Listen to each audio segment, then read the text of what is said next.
In my very first lecture, in my very first class, on my very first day of nursing school, I was taught one of nursing's most foundational principles: evidence. Evidence-based practice is at the root of everything we do in nursing. Every intervention, every medication, every treatment must be based on solid evidence that shows that it works and that it's safe. Years later, I transitioned in my career to start working with the laws and the regulations that govern nursing practice, specifically nursing education. The very education that taught me just how necessary evidence is. So imagine my surprise when I found that many of those laws aren't based on any sort of reliable, consistent evidence at all. In fact, many of them aren't based on anything more than opinion. Well-meaning opinion, I'm sure, but opinion nonetheless. So why does this matter? Well, it matters because of who it hurts.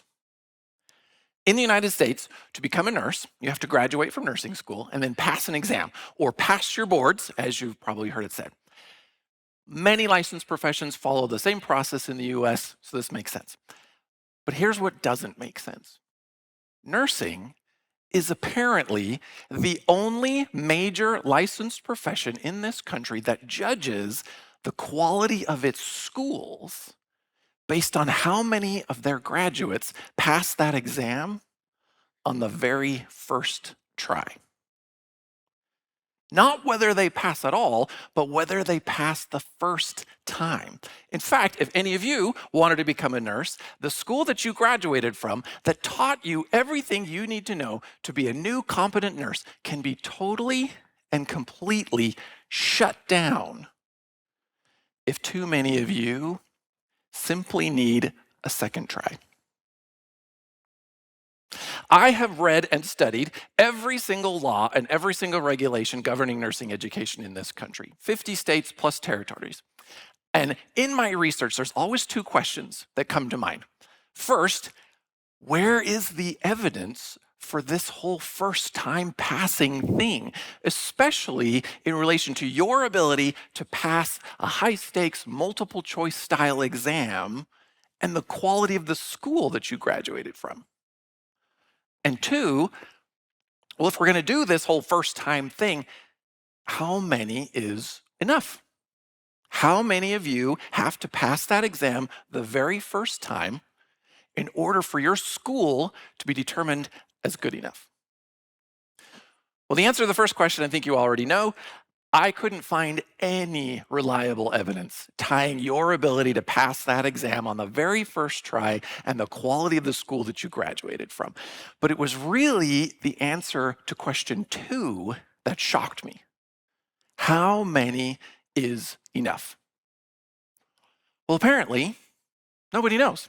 Out of 50 states plus DC, I found 26 different answers to that question.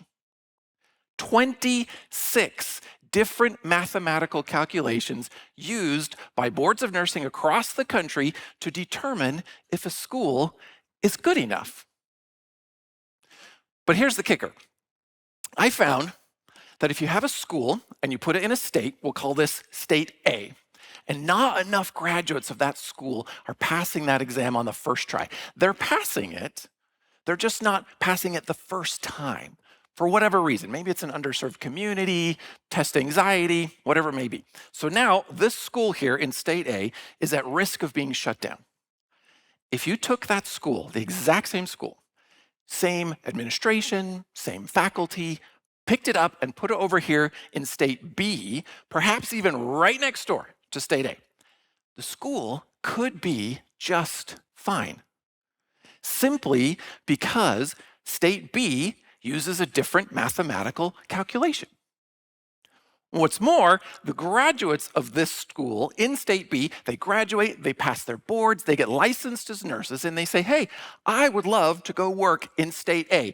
In most cases, state A says, come on over. We would love to have you. We have a nursing shortage here too. We trust State B, even though the school in State B would have been completely shut down in State A for not being good enough. If you're feeling like this is crazy, you are not alone. Okay, so some of you are probably asking, there's got to be a reason for this, Blake.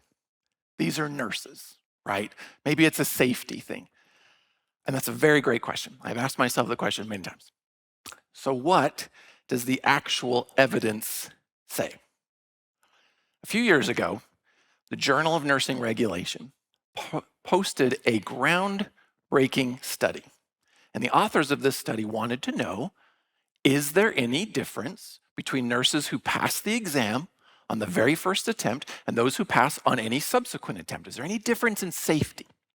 So they looked at a group of nurses, every single nurse who passed the exam for a period of time, almost 250,000 nurses. And then they followed them to see, were there any disciplinary level errors? In other words, were patients being hurt? Well, the answer was clear. The evidence said no. There was no relevant difference in safety between anyone who passed the exam on that first attempt and anyone who passed on any subsequent attempt. Put another way, if you passed the exam, the studies show that you were a competent and safe nurse. To emphasize this, the National Council of State Boards of Nursing, the organization that represents all state boards and who writes the exam, did their own study a few years ago. They specifically wanted to know, what are the actual quality indicators of a nursing school? Well, their study came up with a whole list of evidence-based indicators. But what was not on that list was this first-time pass rate metric. So again, who does this hurt? In my role, I've had the opportunity to work with nurses, nursing students, nursing applicants all across the country. And years ago, I got to work with the best CNA that I have ever met. She was proactive, she was incredibly smart, her critical thinking skills were exemplary, and she desperately wanted to be a nurse. The problem was, the system was stacked against her. If you hold a school to a single metric or risk being shut down, that school is going to be forced to admit people, only people who are likely to help them meet that metric. And in this case, that means passing a multiple choice, highly stressful exam the very first attempt. Well, nothing about my friend and her application said that she was that person. She grew up in a very small town. She was lucky to have nursing or have educators, teachers at all because of the national teacher shortage, let alone support for higher education, definitely not rigorous programs like nursing school. English was not her first language. So nothing about her application said that she was likely to pass that exam the first time. It took years for her to find a nursing school that was finally willing to take a risk on her. Now, I am happy to say my friend graduated nursing school. She passed her boards, got licensed as a nurse, and the last time I checked in on her, she actually has completed graduate school and is now working as a licensed nurse practitioner, no doubt helping hundreds of people improve their lives. Very awesome. Very excited for her. Yes. But what about the tens of thousands of people like her that didn't get admitted to nursing school? We are in the midst of a crisis-level nursing shortage. And every year, tens of thousands of qualified applications are turned away from nursing schools, in part because of baseless metrics like this. So who does this hurt? It hurts all of us. Every single person in this room, at some point in time is going to need healthcare, is going to be a patient of some form or another.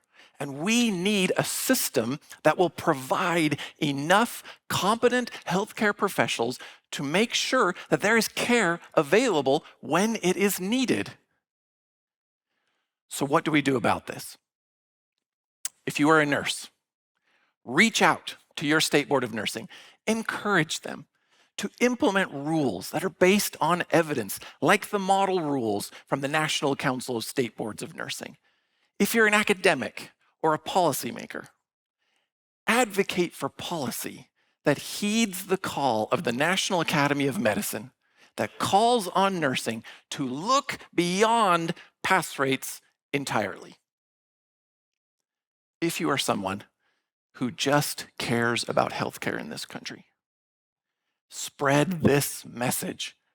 Public opinion matters, and it is how change is made. The nursing shortage is real. We need a radical system transformation that will tear down these invisible, baseless barriers that are designed to keep people out and instead build bridges to bring people in, bridges to greater education access so that we can finally unleash the healthcare workforce that we so desperately need. Thank you.